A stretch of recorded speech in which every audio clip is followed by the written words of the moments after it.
Georgia has some parents here talking about a new law that will limit students' access to cell phones during class time. And WLWT News 5's Todd Dykes diving into that today, live with how yesterday's mass shooting adds to the debate about smartphones at school. Todd. Yeah, you know, Mike and Ashley, I'm the parent of teenagers, so I very much understand the tension of wanting to be able to stay in touch with them while also wanting them to pay attention to what their teachers are talking about during the school day. It is the kind of internal debate that sadly gets turned upside down whenever there's a mass shooting.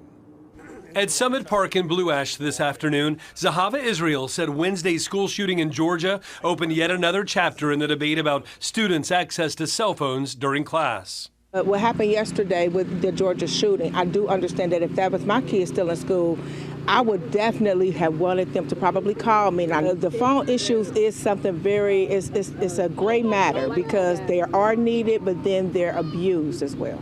Ohio lawmakers have decided phones in classrooms are too distracting.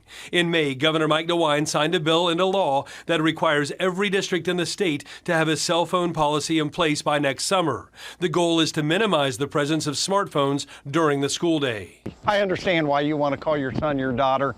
I would want to call my son or my daughter. Retired Cincinnati Police Sergeant Dan Hills is talking about the use of cell phones during classroom emergencies, like Wednesday's mass shooting at Appalachia High outside Atlanta. Can't stress how complicated it is. Based on his experience as a SWAT officer, Hills believes students who use their cell phone when there's a traumatic incident like a school shooting can make things more difficult for police who are trying to help.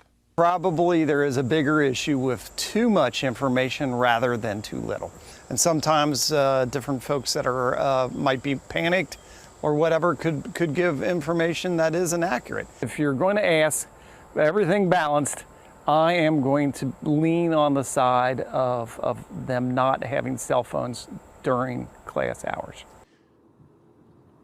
Yeah, districts in Ohio have to have their K through 12 cell phone policies in place before the start of the 2025-26 school year. And local leaders, they can go with a tailored approach, but the state's Department of Education has released a policy that districts can use as kind of a template.